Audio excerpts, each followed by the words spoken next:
Yeah, it is very important for one good reason, because you often find that some of these ministers or members of the ANC, they make some statements outside, statements that some of us consider to be more populist, statements that are bound to be reduced to more grandstanding, given the interest and media interest in anything that the ANC says.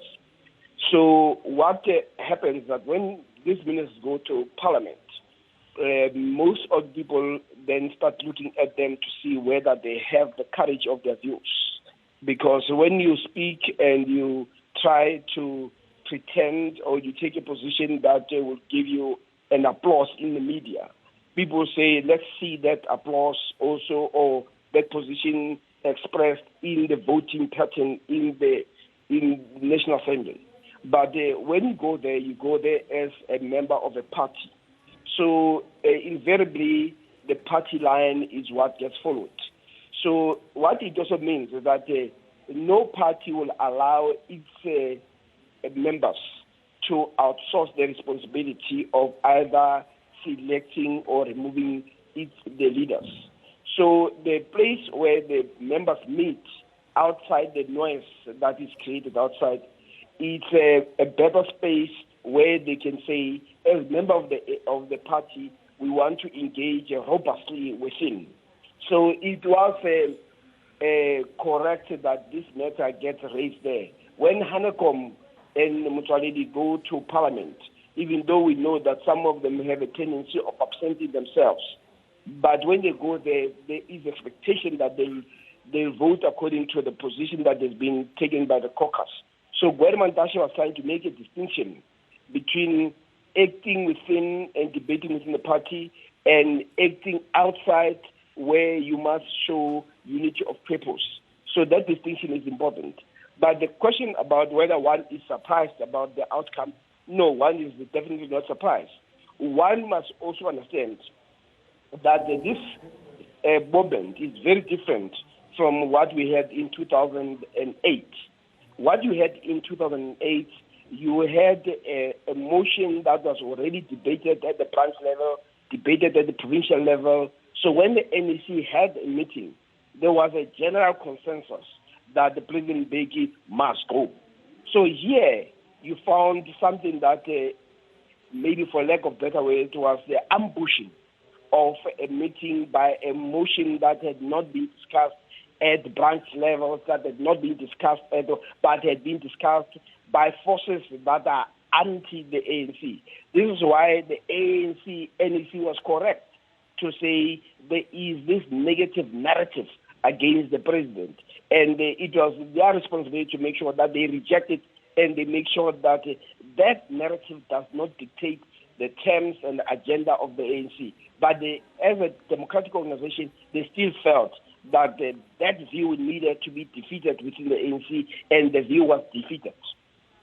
Right, Professor Seepe Kgomo, the political analyst, giving us his take with regards to the ANC NEC meet and all the important points that came out of that with regards to the press briefing that just happened just now with the ANC Secretary General.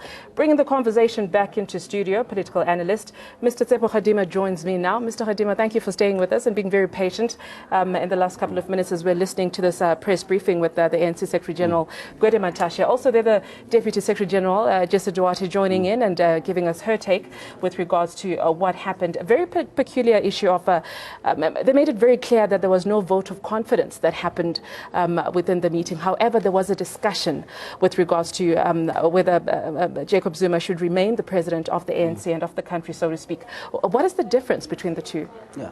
Before I even get to that, Audrey, I would like to first address that indeed this was an ordinary meeting, scheduled meeting of the National Executive Committee of the ANC. But the events, the turn of events were certainly extraordinary. There should be no denying of that indeed the turn of events was extraordinary. The press briefing itself, as it has unfolded, in my opinion, it was a damn squib.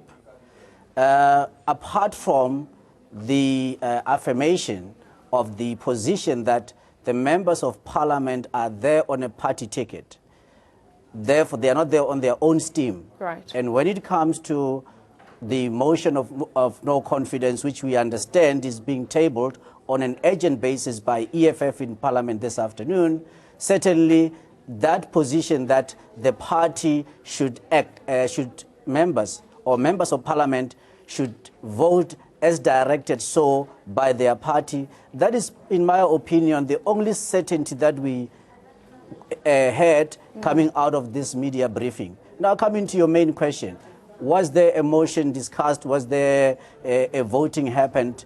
I would like to maybe backtrack that. The mere fact that indeed it is true that the members of the National Executive Committee, there is no such thing as a senior member or a minister member. They are all members of the National Executive Committee. However, one can also not move away from the fact that one of the key requirements to be a member of the National Executive Committee is the duty of skill and care, as would be of any other officer in a corporate South Africa, be a company director or otherwise. Right. The duty of skill and care is paramount. Therefore, what am I saying? To have a member of the National Executive Committee who, by virtue of that title, that means that they are in a position of leadership, to therefore not be aware of the party processes as so required by the Constitution of the ANC, that is unforgivable and untenable. And for me, it is surprising that the press briefing, as the SG has been saying, seems to hold a line that, well, there is absolutely nothing untoward with that motion having been tabled. In fact, that motion, if anything, in my opinion, are the seeds of anarchy that, if allowed to grow, will unfortunately destroy the ANC. Right. Those members should have ordinarily known that to even table a motion was itself unlawful. There's no empowering provision in terms of the ANC constitution, and the SG has confirmed that indeed there is no such thing as voting, that they would be operating on the basis of a consensus. And if every member of the National Executive Committee knows this to be the position, why then catch everybody else in that meeting by surprise by introducing a motion that is contrary to the rules of the organization? So what will they do from here? I think that they are just papering the cracks in terms of the statement that they've released today. The divisions are clearly there, and they have got a potential, because this is not the end. If they could catch the National Executive Committee by surprise, well, what else will they do that will catch the very same organization by surprise? And also, what is lacking in the press briefing in terms of a level of detail is that, yes, indeed, the ANC is said to be operating on the basis of democratic centralism. However, the lack of ensuring that there are clearly defined functions, duties, powers, and authority of the various positions, and more so the office of president, unfortunately leads into situations such as we've seen this weekend, whereby there is no other way to call it except that it was mutiny. And I'll ask you to hold on to that thought. We have Mr. Seepe Kgomo on the phone line. Very good afternoon to you, Mr. Kgomo. Thank you for joining us. We've just been discussing in studio the legitimacy or the moral authority of NEC members who seem to be questioning the authority of President Jacob Zuma, and yet wanting to stay in cabinet and hold on to their positions. What is your reaction to that? Well, in my view, the clarification that has been given by the Secretary General, that the ministers who did what they did to the NEC members were not acting as cabinet members, is very problematic, because there is the question of unwritten rule that if you are appointed a cabinet minister, you have the duty to be loyal at all times to the person in whose pleasure you are serving as the minister. The big question then, therefore, is, what does this then imply? Can it just be business as usual for Anakom, Motsoaledi, Ngesi, and all those who demanded Zuma to resign?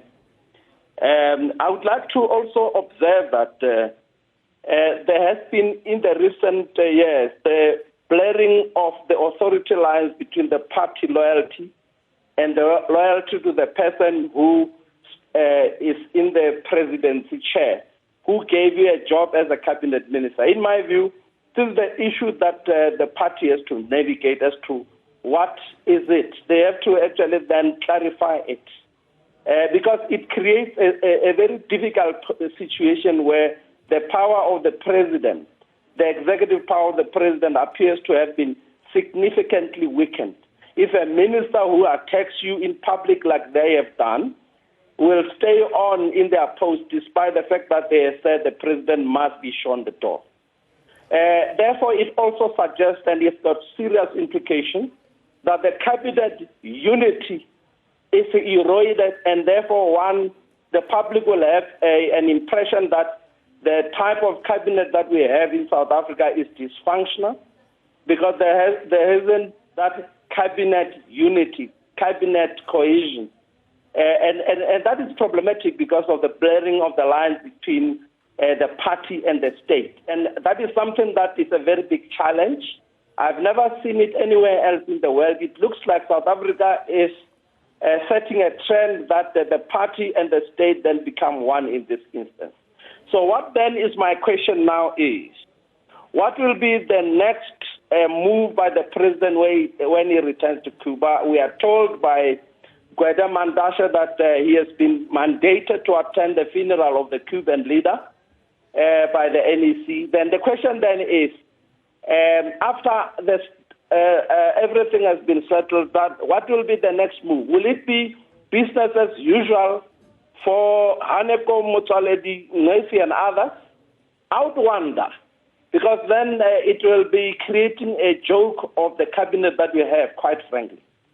Right. Why do you think we keep seeing this, Mr. Kgomo? We seem to be seeing a pattern of opposition of the president by some in the last few NECs, and the opposition keeps resurfacing despite the consensus to reject the demand for President's ouster. Is it always, it is always said the party should instead work for unity, but we seem to see the demand for the President's ouster still raising again and again. Are there some vested interests, would you say, at play in trying to destabilize the ruling party?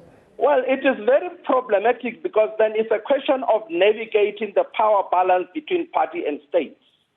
The big question then will be as to, if you are a cabinet minister, don't you have, where is your loyalty, the first loyalty to be? If you have got very strong reasons that you do not believe that the president of the country should stay in office, then the first thing that you do is to follow your conscience and step down, you yourself. And then you go to the same NEC and then start attacking him and say he must step down. You have to now, first of all, you yourself as a cabinet minister, make up your own mind, follow your conscience, and step down. They didn't do that. And that creates what I call the blurring of the authority lines between party and state. And that is problematic because it is the first, I've never heard it anywhere else in the world. South Africa is setting a new trend that a person appointed as president of the country is reduced in terms of the power and stature, and the cabinet unity is seen as weakened, is actually eroded as we speak now. But the big question is that, is there going to be consequence? It doesn't look like, because what Mandaj is saying is that those people appears to be enjoying political protection because they were there as NEC members.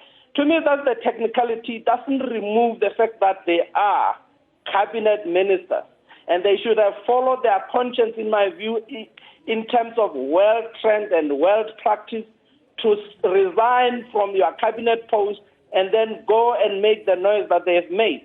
And they didn't. The question then is it going to be the business as usual? If it is, then we've got serious problem in South Africa. Right, Mr. Kgomo there, thank you for your analysis.